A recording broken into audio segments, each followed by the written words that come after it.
ಸಂಜಯ್ ಪಾಟೀಲ್ ಅವರು ವಿಜಯೇಂದ್ರಣ್ಣ ಅವರು ಬಂದಿದ್ದಾರೆ, ರಾಜ್ಯದ ಅಧ್ಯಕ್ಷರು ಬಂದಿದ್ದಾರೆ, ಅವ್ರ ಮಾತನ್ನ ಕೇಳಬೇಕು ಅಂತೇಳಿ ತಾವೆಲ್ಲರೂ ಕೂಡ ಬಂದಿದ್ದೀರಿ. ಕೆಲವು ನಿಮಿಷ ಮಾತನಾಡ್ತೇನೆ ಅಂತೇಳಿ ಅರ್ಧ ಗಂಟೆ ಮಾತನಾಡಿದ್ದಾರೆ. ಹಾಗಾಗಿ ನೀವು ಮೊದಲ ಪ್ರಶ್ನೆ ನಿಮಗೆ ನಂದು ಏನಪ್ಪಾ ಅಂತ ಹೇಳಿದ್ರೆ, ಯಾವ್ದಾರ ವಿಚಾರ ಹೇಳೋದನ್ನ ಬಿಟ್ಟಿದ್ದಾರೆ ಇವತ್ತು ಸಂಜಯ್ ಪಾಟೀಲ್ ಅಂತಕ್ಕಂಥದ್ದು. ಎಲ್ಲ ವಿಷಯಗಳನ್ನು ಕೂಡ ನಿಮ್ಮ ಮನಸ್ಸಿಗೆ ನಾಟೋ ರೀತಿಯಲ್ಲಿ ಹಲವಾರು ವಿಚಾರಗಳನ್ನು ನಮ್ಮ ತಾಯಂದ್ರ ಗಮನಕ್ಕೆ ತರ್ತಕ್ಕಂಥ ಪ್ರಯತ್ನ ಬಹಳ ಯಶಸ್ವಿಯಾಗಿ ಮಾಡಿದ್ದಾರೆ ಅಂತ ಹೇಳ್ತಾ, ಬೆಳಗಾವಿ ಲೋಕಸಭಾ ಕ್ಷೇತ್ರದ ಭಾರತೀಯ ಜನತಾ ಪಾರ್ಟಿಯ ಮತ್ತು ಜೆಡಿಎಸ್ ಬೆಂಬಲಿತ ಅಭ್ಯರ್ಥಿಗಳಾಗಿರ್ತಕ್ಕಂಥ ಸನ್ಮಾನ್ಯ ಶ್ರೀ ಜಗದೀಶ್ ಶೆಟ್ಟರ್ ಅವರ ಪರವಾಗಿ ಈ ಒಂದು ಪ್ರಚಾರ ಸಭೆ ವೇದಿಕೆ ಮೇಲೆ ಆಸೀನರಾಗಿರ್ತಕ್ಕಂಥ ಜನಪ್ರಿಯ ಸಂಸದರಾಗಿರ್ತಕ್ಕಂಥ ಶ್ರೀಮತಿ ಮಂಗಳಾ ಅಂಗಡಿ ಅವರೇ,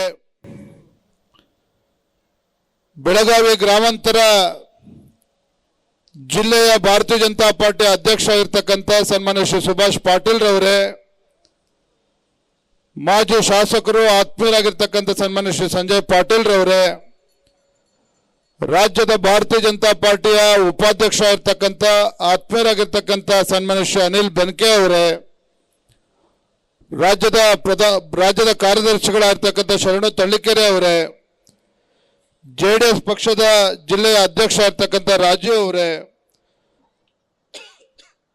ಮಂಡಲದ ಅಧ್ಯಕ್ಷ ಆಗಿರ್ತಕ್ಕಂಥ ಧನಂಜಯ್ ಜಾಧವ್ ಅವರೇ, ಪ್ರಭಾರಿಗಳಾಗಿರ್ತಕ್ಕಂಥ ದಾದಾಗೌಡ ಪಾಟೀಲ್ ರವರೇ, ಮುರುಗೇಂದ್ರರಾಜ್ ಪಾಟೀಲ್ ರವರೇ, ಯುವರಾಜ್ ಜಾಧವ್ ಅವರೇ, ಈರಣ್ಣ ಅಂಗಡಿ ಅವರೇ, ರಾಜು ರೊಟ್ಟಿ ಅವರೇ, ಚೇತನ್ ಅಂಗಡಿ ಅವರೇ, ಆತ್ಮೀಯ ಮಿತ್ರ ಇರ್ತಕ್ಕಂಥ ಹಾಗೆ ಶಂಕರಗೌಡ ಪಾಟೀಲ್ ರವರೇ, ವೇದಿಕೆ ಮುಂಭಾಗದಲ್ಲಿ ಆಸೀನರಾಗಿರ್ತಕ್ಕಂಥ ಎಲ್ಲ ದೊಡ್ಡ ಸಂಖ್ಯೆಯಲ್ಲಿ ಆಸೀನರಾಗಿರ್ತಕ್ಕಂಥ ಶ್ರದ್ಧೆಯ ತಾಯಂದಿರೇ, ಹಿರಿಯರೇ, ಯುವಕ ಮಿತ್ರರೇ, ಪತ್ರಿಕಾ ಹಾಗೂ ಮಾಧ್ಯಮದ ಸ್ನೇಹಿತರೆ, ಬಹುಶಃ ಇದು ಮೊದಲ ಸಭೆ ಅಂತೇಳಿ ನಾನಂತೂ ಭಾವಿಸಿದ್ದೇನೆ. ಬಹಳ ವಿಶೇಷ ಏನಪ್ಪಾ ಈ ಸಭೆಯಲ್ಲಿ ಅಂತ ಹೇಳಿದ್ರೆ, ಯಾವುದೇ ಚುನಾವಣಾ ಪ್ರಚಾರಕ್ಕೆ ಹೋದಾಗ 20% 30% ಮಹಿಳೆಯರು ಇರ್ತಾ ಇದ್ರು, 70% ಗಂಡಸರೇ ಇರ್ತಾ ಇದ್ರು. ಆದ್ರೆ ಬಹುಶಃ ಇದು ಮೊದಲ ಸಭೆ. ಇವತ್ತು 80% ಮಹಿಳೆಯರೇ ಇದ್ದಾರೆ ಸಭೆಯಲ್ಲಿ, 20% ಮಾತ್ರ ಗಂಡಸರು ಇದ್ದಾರೆ. ಬಹಳ ಸಂತೋಷ ಆಗಿದೆ. ಹಿರಿಯರೊಂದು ಮಾತನ್ನ ಹೇಳ್ತಾರೆ, ಯತ್ರ ನಾರ್ಯಸ್ತು ಪೂಜ್ಯಂತೆ ರಮಂತೆ ತತ್ರ ದೇವತಃ ಅಂತ ಹೇಳಿ. ಯಾವ ಪುಣ್ಯ ಭೂಮಿಯ ಮೇಲೆ ತಾಯಿಯನ್ನ ಗೌರವದಿಂದ ಕಾಣ್ತಾರೋ, ಶ್ರದ್ಧೆಯಿಂದ ಕಾಣ್ತಾರೋ, ಅಂತ ಪುಣ್ಯ ಭೂಮಿಯ ಮೇಲೆ ದೇವಾದಿ ದೇವತೆಗಳು ಬಹಳ ಸಂತೋಷದಿಂದ ನಮ್ಮನ್ನ ಆಶೀರ್ವದಿಸ್ತಾರೆ, ನಮ್ಮನ್ನ ಹರಿಸ್ತಾರೆ. ನಾವು ಏನೇ ಕಾರ್ಯಗಳನ್ನು ಮಾಡಿದ್ರು ಕೂಡ ಕಾರ್ಯದಲ್ಲಿ ಯಶಸ್ವಿ ಆಗ್ತೇವೆ ಅಂತೇಳಿ ಹಿರಿಯರು ಹೇಳ್ತಾರೆ. ನಾನು ರಾಜ್ಯದ ಅಧ್ಯಕ್ಷನಾಗಿ ಒಂದು ಸಂಕಲ್ಪವನ್ನು ತೊಟ್ಟು ರಾಜ್ಯಾದ್ಯಂತ ಪ್ರವಾಸ ಮಾಡ್ತಾ ಇದ್ದೇನೆ. ನನ್ನ ಸಂಕಲ್ಪ ಏನಪ್ಪಾ ಅಂತ ಹೇಳಿದ್ರೆ, ಹಗಲು ರಾತ್ರಿ ದೇಶದ ಅಭಿವೃದ್ಧಿಯ ಬಗ್ಗೆ ಶ್ರಮಿಸ್ತಾ ಇರ್ತಕ್ಕಂಥ ನಮ್ಮ ಹೆಮ್ಮೆಯ ಪ್ರಧಾನಮಂತ್ರಿ ನರೇಂದ್ರ ಮೋದಿಜಿಯವರು ಕೇಂದ್ರದಲ್ಲಿ ಮತ್ತೊಮ್ಮೆ ಭಾರತೀಯ ಜನತಾ ಪಾರ್ಟಿ ನೇತೃತ್ವದ NDA ಸರ್ಕಾರ ಅಧಿಕಾರಕ್ಕೆ ಬರಬೇಕು, ನರೇಂದ್ರ ಮೋದಿಜಿಯವರು ಮತ್ತೊಮ್ಮೆ ಪ್ರಧಾನಮಂತ್ರಿ ಆಗಬೇಕು. ನನ್ನ ಸಂಕಲ್ಪ ಈ ಸಂದರ್ಭದಲ್ಲಿ ರಾಜ್ಯದ 28ಕ್ಕೆ 28 ಕ್ಷೇತ್ರಗಳನ್ನ ಬಿಜೆಪಿ ಮತ್ತು JDS ಪಕ್ಷ ಗೆದ್ದು 28 ಸಂಸದರೊಂದಿಗೆ ನರೇಂದ್ರ ಮೋದಿಜಿಯವರ ಕೈಯನ್ನು ಬಲಪಡಿಸಬೇಕು ಅನ್ನುವ ಸಂಕಲ್ಪ ಇಟ್ಕೊಂಡು ಹೊರಟಿದ್ದೇನೆ. ಈ ಒಂದು ಸಂಕಲ್ಪಕ್ಕೆ ನಮ್ಮೆಲ್ಲ ತಾಯಂದರ ಆಶೀರ್ವಾದ ಮಾಡಬೇಕು ಅಂತೇಳಿ ಮೊಟ್ಟ ಮೊದಲದಾಗಿ ತಮ್ಮೆಲ್ಲರಲ್ಲೂ ಕೂಡ ನಾನು ವಿನಂತಿಯನ್ನ ಮಾಡೋದಕ್ಕೆ ಇಚ್ಛೆ ಪಡ್ತೇನೆ. ಕಳೆದ 2-3 ದಿನದಿಂದ ಗುಲ್ಬರ್ಗ, ರಾಯಚೂರು, ಬೀದರು ಎಲ್ಲ ಪ್ರವಾಸ ಮುಗಿಸ್ಕೊಂಡು ಇವತ್ತು ಬೆಳಗಾವಿ ಜಿಲ್ಲೆನಲ್ಲಿ ಬೆಳಗಾವಿ ಗ್ರಾಮಾಂತರದಲ್ಲಿ ಬಾಳೆಕುಂದ್ರಿ KH ಇಲ್ಲಿ ಪ್ರಚಾರವನ್ನು ಮಾಡ್ತಾ ಇದ್ದೇನೆ. ಗುಲ್ಬರ್ಗ ರಾಯಚೂರೆಲ್ಲ ಮುಗಿಸ್ಕೊಂಡು ಅಲ್ಲಿ ಬಿಸಿಲು ನೋಡಿ 45 ಡಿಗ್ರಿ 46 ಡಿಗ್ರಿ. ಬೆಳಗಾವಿಗೆ ಬಂದಮೇಲೆ ಆದರೆ ಏನಾರು ಸ್ವಲ್ಪ ತಣ್ಣನ ಗಾಳಿ ಕಾಣ್ತದೆ ನೋಡ್ಬೋದು ಅಂತ ಹೇಳಿದ್ರೆ ಬಹುಶಃ ಇಲ್ಲೂ ಕೂಡ ಏನು ಬಿಸಿಲೇನು ಕಡಿಮೆ ಇಲ್ಲ, ಇಲ್ಲೂ ಕೂಡ ಬಿಸಿ ಗಾಳಿ, ಗುಲ್ಬರ್ಗ ಅಷ್ಟೇ ಬಿಸಿ ಗಾಳಿ ಬರ್ತಾ ಇದೆ. ಇಂಥ ಸುಡು ಬಿಸಿಲಿನಲ್ಲೂ ಸಹ ದೊಡ್ಡ ಸಂಖ್ಯೆಯಲ್ಲಿ ತಾವೆಲ್ಲರೂ ಕೂಡ ತಾಯಂದಿರು ಇವತ್ತು ಆಶೀರ್ವಾದ ಮಾಡೋದಕ್ಕೆ ಬಂದಿರಿ. ನಮ್ಮ ಅಭ್ಯರ್ಥಿಗಳನ್ನ ಜಗದೀಶ್ ಶೆಟ್ಟರ್ ಅವ್ರನ್ನ ಶ್ರದ್ಧೆಯ ತಾಯಂದಿರೇ, ನಮ್ಮ ಪ್ರಧಾನಮಂತ್ರಿಗಳು ನರೇಂದ್ರ ಮೋದಿಜಿಯವರು ಒಂದು 10 ದಿನದ ಹಿಂದೆ ಭಾರತೀಯ ಜನತಾ ಪಾರ್ಟಿ ಪ್ರಣಾಳಿಕೆಯನ್ನು ಬಿಡುಗಡೆ ಮಾಡ್ತಕ್ಕಂಥ ಸಂದರ್ಭದಲ್ಲಿ ಒಂದು ಮಾತನ್ನು ಹೇಳಿದ್ದಾರೆ. ಈ ದೇಶದ ಪ್ರಧಾನಮಂತ್ರಿ ನರೇಂದ್ರ ಮೋದಿಜಿಯವರು ನಮ್ಮ ಮ್ಯಾನಿಫೆಸ್ಟೋವನ್ನು, ಭಾರತೀಯ ಜನತಾ ಪಾರ್ಟಿಯ ಸಂಕಲ್ಪ ಪತ್ರವನ್ನು ಬಿಡುಗಡೆ ಮಾಡ್ತಾ ಒಂದು ಮಾತನ್ನು ನರೇಂದ್ರ ಮೋದಿಜಿಯವರು ಹೇಳಿದ್ದಾರೆ. ಏನು ಹೇಳಿದ್ದಾರೆ ಮೋದಿಜಿಯವರು ಅಂತ ಹೇಳಿದ್ರೆ, मैं इस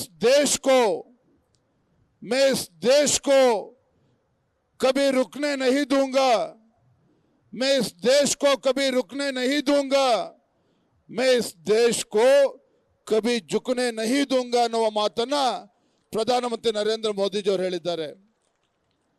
ಏನದರ ಅರ್ಥ? ಇವತ್ತು ನರೇಂದ್ರ ಮೋದಿಜಿಯವರು ದೇಶದ ಪ್ರಧಾನಮಂತ್ರಿಗಳಾಗಿ 10 ವರ್ಷಗಳ ಕಳೆದಿದೆ. ತಾಯಂದ್ರೆ ತಮಗೆ ಗೊತ್ತಿರಲಿ, ಕಳೆದ 10 ವರ್ಷದಲ್ಲಿನ ನರೇಂದ್ರ ಮೋದಿಜಿ ಅವರ ಆಡಳಿತದ ಅವಧಿಯಲ್ಲಿ ನಮ್ಮ ಕೇಂದ್ರ ಸರ್ಕಾರದ ಯಾವ ರೀತಿ ಒಂದು ಆಡಳಿತವನ್ನು ನೀಡಿದ್ದಾರೆ ಅಂತ ಹೇಳಿದ್ರೆ, ನರೇಂದ್ರ ಮೋದಿಜಿ ಅವರು ಒಂದೇ ಒಂದು ಭ್ರಷ್ಟಾಚಾರದ ಆರೋಪ ನಮ್ಮ ಕೇಂದ್ರ ಸರ್ಕಾರದ ಮೇಲಿಲ್ಲ, ನರೇಂದ್ರ ಮೋದಿಜಿ ಅವರ ಮೇಲಿಲ್ಲ. ಪ್ರಧಾನಮಂತ್ರಿ ನರೇಂದ್ರ ಮೋದಿಜಿಯವರು 2014ರಲ್ಲಿ ಪ್ರಧಾನಮಂತ್ರಿಗಳಾಗಿ ಪ್ರಮಾಣ ವಚನ ಸ್ವೀಕಾರ ಮಾಡಿದ ಮುನ್ನ ಈ ದೇಶದಲ್ಲಿರ್ತಕ್ಕಂಥ ಯುವ ಜನತೆ ಹೊತ್ತು 2014ರಲ್ಲಿ ಏನು ಮಾತನಾಡ್ತಾ ಇದ್ರು ಅಂತ ಹೇಳಿದ್ರೆ, ಈ ದೇಶಕ್ಕೆ ಭವಿಷ್ಯ ಇಲ್ಲ, ಈ ದೇಶದಲ್ಲಿ ಒಂದು ಭ್ರಷ್ಟಾಚಾರ ರಹಿತ ಆಡಳಿತನ ಕೊಡೋದಕ್ಕೆ ಸಾಧ್ಯ ಇಲ್ಲ, ಈ ದೇಶದಲ್ಲಿ ಅಭಿವೃದ್ಧಿಯನ್ನು ಕಾಣೋದಕ್ಕೆ ಸಾಧ್ಯ ಇಲ್ಲ, ಈ ದೇಶದಲ್ಲಿರ್ತಕ್ಕಂಥ ಯುವ ಜನತೆ ತನ್ನ ಬದುಕನ್ನು ಕಟ್ಟಿಕೊಳ್ಳೋದಕ್ಕೆ ಸಾಧ್ಯ ಇಲ್ಲ ಅಂತೇಳಿ ಈ ದೇಶದಲ್ಲಿ ಪ್ರತಿಯೊಬ್ಬರು ಕೂಡ ಮಾತನಾಡ್ತಾ ಇದ್ರು. ಆದರೆ ನರೇಂದ್ರ ಮೋದಿಜಿಯವರು ಭಾರತದಲ್ಲಿ ಒಂದು ಭ್ರಷ್ಟಾಚಾರ ರಹಿತ ಆಡಳಿತನ ಕೊಡೋದಕ್ಕೆ ಸಾಧ್ಯ ಇದೆ, ಭಾರತದಲ್ಲೂ ಕೂಡ ಅಭಿವೃದ್ಧಿ ಮಾಡೋದಕ್ಕೆ ಸಾಧ್ಯ ಇದೆ, ಭಾರತದಲ್ಲಿ ಅಭಿವೃದ್ಧಿಯನ್ನು ಮಾಡ್ತಾ ಮಾಡ್ತಾ ಜಗತ್ತಿನ ಅಗ್ರಗಣ್ಯ ರಾಷ್ಟ್ರಗಳ ಸಾಲಿನಲ್ಲಿ ತೆಗೆದುಕೊಂಡು ಹೋಗೋದಕ್ಕೆ ಸಾಧ್ಯ ಇದೆ ಅಂತೇಳಿ ವಿಶ್ವಾಸವನ್ನು ಕೊಟ್ಟಿರ್ತಕ್ಕಂಥವ್ರು ನರೇಂದ್ರ ಮೋದಿಜಿಯವರು. ಇವತ್ತು ಭಾರತ ಜಗತ್ತಿನ 5ನೇ ಒಂದು ದೊಡ್ಡ ಆರ್ಥಿಕ ಶಕ್ತಿಯಾಗಿ ಹೊರಹೊಮ್ಮಿದೆ. ತಾಯಂದ್ರೆ ತಮಗೆ ಗೊತ್ತಿರಲಿ, ಈ ಭೂಮಿಯ ಮೇಲೆ ಯಾವ್ದಾರ ಒಂದು ದೇಶದ ಪ್ರಧಾನಮಂತ್ರಿ ಕಳೆದ 10 ವರ್ಷದಲ್ಲಿ ಒಂದು ದಿನನೂ ಕೂಡ ರಜೆಯನ್ನು ತೆಗೆದುಕೊಳ್ಳದೇನೆ, ಒಂದು ದಿನನೂ ಕೂಡ ವಿಶ್ರಾಂತಿಯನ್ನು ತೆಗೆದುಕೊಳ್ಳದೇನೆ ಇವತ್ತು ಹಗಲು ರಾತ್ರಿ ತನ್ನ ದೇಶದ ಅಭಿವೃದ್ಧಿ ಬಗ್ಗೆ ಶ್ರಮಿಸ್ತಾ ಇರ್ತಕ್ಕಂಥ ಒಬ್ಬ ಪ್ರಧಾನಮಂತ್ರಿ ಭೂಮಿಯ ಮೇಲೆ ಯಾರು ಇದ್ರೆ ನನ್ನ ದೇಶದ ಹೆಮ್ಮೆಯ ಪ್ರಧಾನಮಂತ್ರಿ ನರೇಂದ್ರ ಮೋದಿಜಿಯವರು. ಇವತ್ತು ಎಲ್ಲಿಯವರೆಗೂ ಅಂತ ಹೇಳಿದ್ರೆ, ಆ ನರೇಂದ್ರ ಮೋದಿಜಿಯವರು ಹೆತ್ತಂತ ತಾಯಿಯವರಿಂದ ದೂರ ಆದಾಗ ಅಂತ್ಯ ಸಂಸ್ಕಾರಕ್ಕೆ 2 ತಾಸುಗಳ ಕಾಲ ನರೇಂದ್ರ ಮೋದಿಜಿಯವರು ಅಹಮದಾಬಾದಿಗೆ ಹೋಗ್ತಾರೆ. ಮರುಕ್ಷಣ ತಾಯಿಯ ಅಂತ್ಯ ಸಂಸ್ಕಾರವನ್ನು ಗೌರವವಾಗಿ ನೆರವೇರಿಸಿ ಮರುಕ್ಷಣ ನರೇಂದ್ರ ಮೋದಿಜಿಯವರು ದೆಹಲಿನಲ್ಲಿ ಪ್ರಧಾನಮಂತ್ರಿಗಳ ಕಚೇರಿನಲ್ಲಿ ಕೂತು ದೇಶದ ಅಭಿವೃದ್ಧಿ ಬಗ್ಗೆ ಚಿಂತನೆ ಮಾಡ್ತಾರೆ ಅಂತ ಪುಣ್ಯಾತ್ಮ ಈ ದೇಶದ ನಮ್ಮ ಪ್ರಧಾನಮಂತ್ರಿ ಅಂತ ಹೇಳೋದಕ್ಕೆ ನನಗೆ ಸಂತೋಷ ಮತ್ತು ಹೆಮ್ಮೆ ಅನಿಸುತ್ತೆ. ಆತ್ಮೀಯ ಬಂಧುಗಳೇ, ನಮ್ಮೆಲ್ಲ ಪಕ್ಷದ ಮುಖಂಡರು ಮಾತನಾಡ್ತಾ ಹೇಳಿದ್ರು, ನಮ್ಮ ಶ್ಯಾಮಾ ಪ್ರಸಾದ್ ಮುಖರ್ಜಿ ಅವರು ಹೇಳ್ತಾ ಇದ್ರು ಯಾವಾಗಲೂ ಸಹ, एक देश में 2 विधान 2 प्रधान 2 निशान नहीं चलेगा ಅನ್ನೋ ಮಾತನ್ನ ನಮ್ಮ ಸಂಸ್ಥಾಪಕರಲ್ಲೊಬ್ಬರಾಗಿರ್ತಕ್ಕಂಥ ಶ್ಯಾಮಾ ಪ್ರಸಾದ್ ಮುಖರ್ಜಿ ಅವರು ಕೂಡ ಹೇಳ್ತಾ ಇದ್ರು.